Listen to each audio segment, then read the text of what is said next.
Good. You guys are good clappers. Not really laughers, but I like it. I'll take the claps. Are you okay? You're over there. I keep looking up. You look very sad. You're doing all right? Okay, it's very awkward. Oh, it's an awkward angle? Is that what it is? Oh, I keep looking at you and that makes it awkward? Yikes. So you want me to not notice your depression? Like, it's glaring at me. You're right there. I mean, you have to understand, I don't expect you to be happy when I'm here. I mean, it's nice. It's nice to know that I show up, across half the world and you're like, yeah, this is cool. But even if you come to the show like this, maybe I can help. But after 5 minutes of jokes and I look over, you're still like this, I'm like, I don't know what to do anymore. Maybe acknowledge it. And then if I acknowledge it, like, why are you acknowledging it? Well, I don't know what to do. I really don't know what to do at this point. But if you've been following my stand-up for years, I don't have one common thing. I like to do difficult subjects, such as isosceles triangles, or Palestine, of course. It's a difficult subject. And the reason I'm able to do these difficult subjects is because I'm very aware that I come from a place of privilege. Okay, I live in what's called the first world. I didn't know we were numbering them.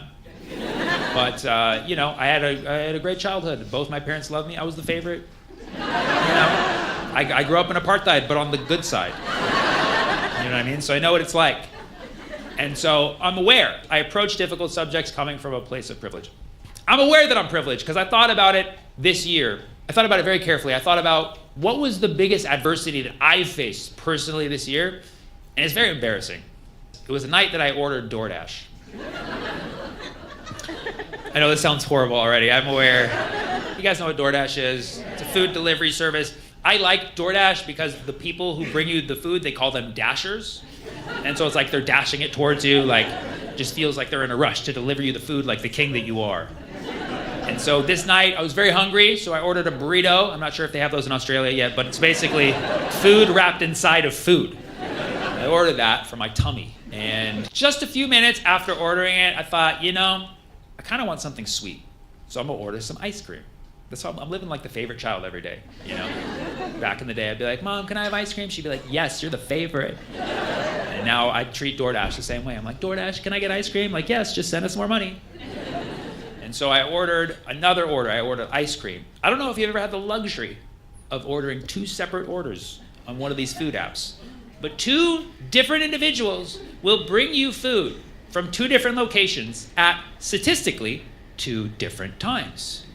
But on this very night, my 2 dashers arrived at the exact same time. And it was so embarrassing.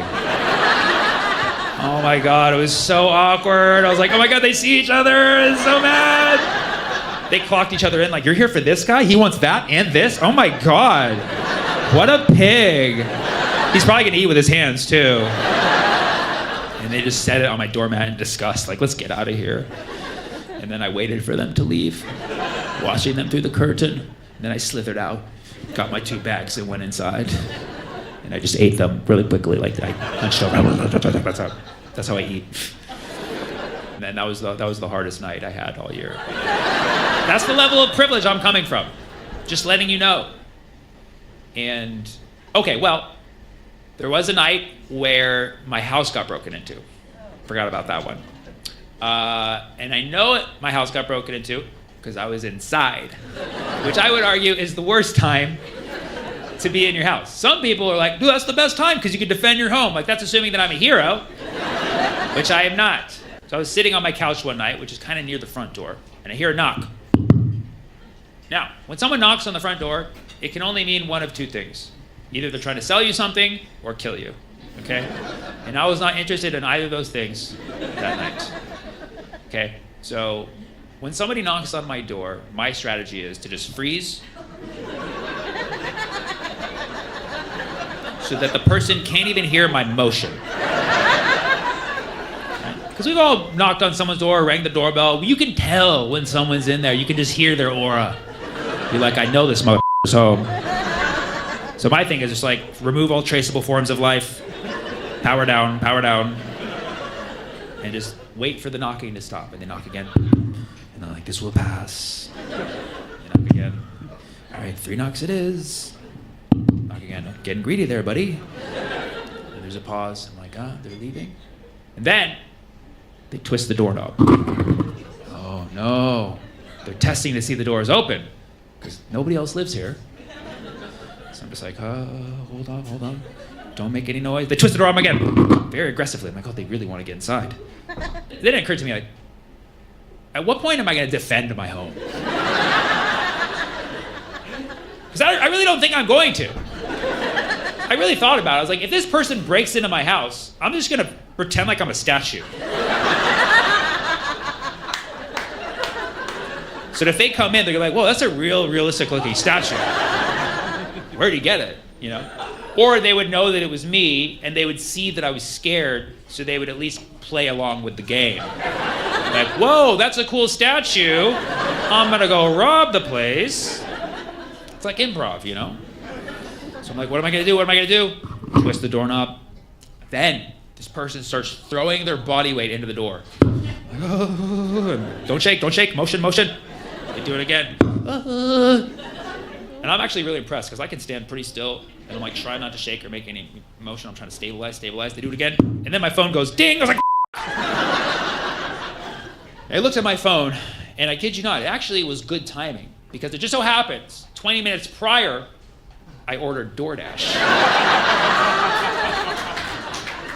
And my phone is notifying me that my Dasher was arriving and I was like, thank God, a hero. I looked at my phone. His name was Muhammad, too. I was overjoyed. It said, Muhammad has arrived.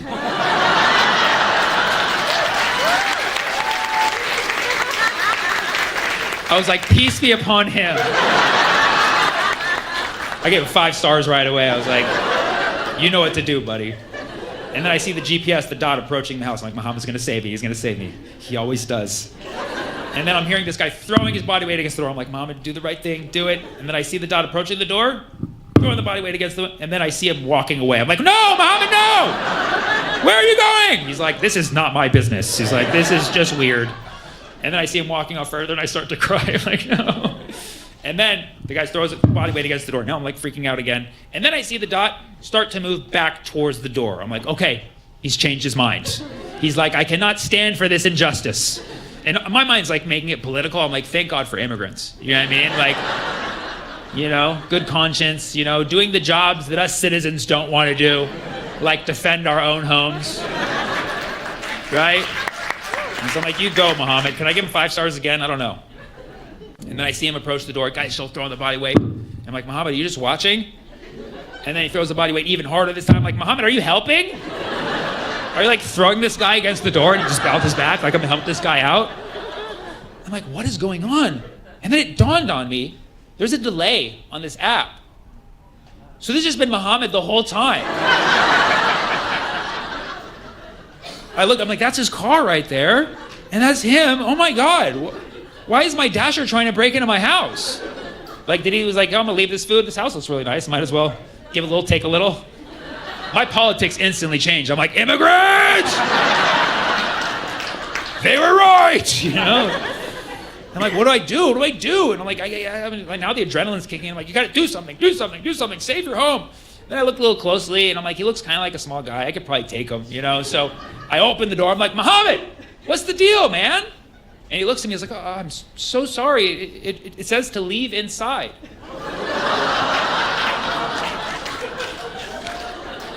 Oh my God, this is so embarrassing. Oh my God, I put leave inside on the directions. That was a typo.